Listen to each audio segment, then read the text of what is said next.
Ал енді аузыңды аша қой. Иә, бәрі түсінікті. Енді Дамир мені жақсылап тыңда. Есіңде сақтап, ал егер тез жазылғың келсе, тамағыңды шайып, көп су ішіп, анаң берген дәрілерді ішуің керек. Дәрісіз болмай ма? Мынадай қызыл тамақпен әрине болмайды. Ал мен кеттім. 3 күннен кейін саған келем. Рахмет, дәрігер. Мен сізді шығарып салайын. Дамиржан, қалайсың сен? Көріп тұрғаныңдай, жақсы емес. Білесің бе, ең жаманы не екенін? Ауырып тұрсам да, қатты балмұздақ жегім кеп тұрғаны. Саған болмайды ғой, не айтып тұрсың? Егер де сен қазір жесең, білем, одан сайын асқынып кетеді. Ал мен жегім кеп тұр. Жарайды, бұлдана берме. Мен бір нәрсе ойлап таптым. Қазір.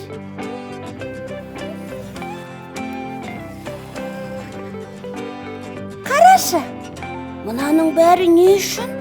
Қатырма қағаз, қарындаштар. Сурет салғым кеп тұрған жоқ. Екеуміз сенің бойыңмен бірдей балмұздақ жасаймыз. Сен өзіңнің бойыңмен бірдей балмұздақ көргенсің бе? Жоға, ешқашан. Қане, онда өзіміз жасаймыз. Құлпынай мен, шоколад және пісте. Керемет, ал мен ванильді жегім келеді. Енді неге жатып алдың? Қане тұр деймін. Біздің жұмысымыз өте көп. Келе жатырма, Населина. Ал сен балмұздақтың Қытайда шығарылғанын білетін бе едің? Бірінші рет естіп тұрмын. Ол қандай бопты сонда? Императордың үстеліне апельсин, лимон, гранат үзінділерін қар мен мұзға араластырып берген екен. Ал мерекелік кештерде қатырылған шырындар берген екен. Жеміс десерті десе де болады. Ұлы мәртебелім, қатырма қағаздың түсін балмұздағыңызға қандай қылайын? Әлі шешпедім. Көк демесе сары болсын. Ола, Селина, тез осы түстерді алып келші. Қазір ауырғаныңызға қарамастан сіз менен таяқ жейсіз. Ой, болды. Көк түсті таңдадым.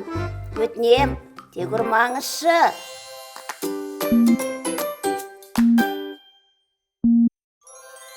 Балалар, біз сіздермен қосындының және азайту амалының компоненттерімен таныстық.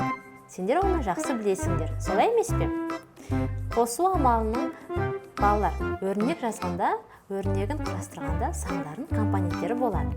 Олар бірінші қосылғыш, екінші қосылғыш және қосындының мәні. Енді балалар, мына бір кестеге назар аударыңдаршы. Бұл жерде біз қандай амал орындайды екенбіз? Қане, компоненттерін бір атап шығайықшы. Бірінші қосылғыш, екінші қосылғыш, қосындының мәні. Яғни біз бізде берілген сандарды қосу амалын орындаймыз. Балалар, сендер енді қарасыңдар, бізде бірінші қосылғыштар берілген.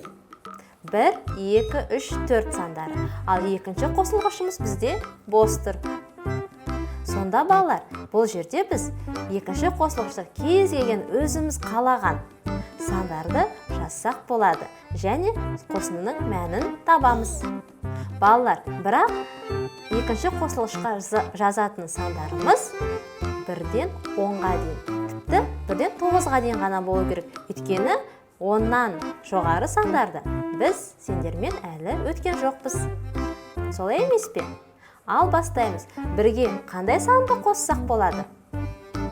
Кәне балалар, кез келген санды қоса берсек болады. Мен 9 санды қосқым кеп тұр. 9 санын жазамын. Бірге 9-ды қоссам, менде қосындының мәні неше болады? Дұрыс айтасыңдар. 10. Енді 2-ге қандай санды қоссам болады екен? Кәне бар. Міндетті түрде 10 шығу, міндетті емес балар. 10 саны бізде қосындының мәнінде бірінші өрнекте шықты.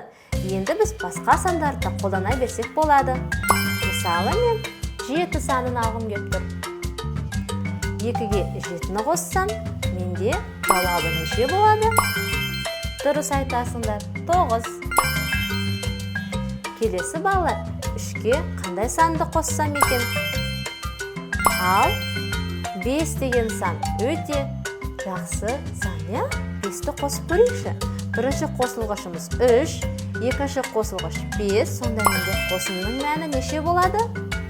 Иә, балалар, дұрыс айтасыңдар, 8. Келесі балалар, 4 саны. 4-ге қандай санды қоссам екен? Кәне, бірге ойланайық.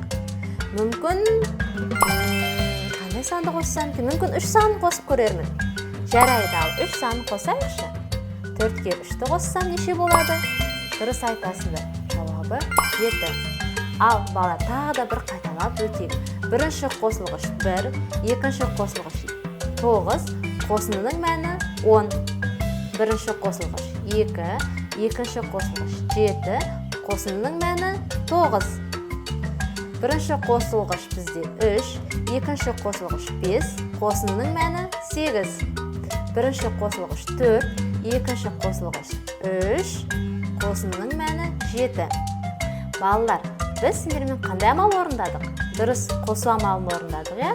Біз қосындының компоненттерін атап шықтық және сандарды қостық. Жарайсыңдар, балалар.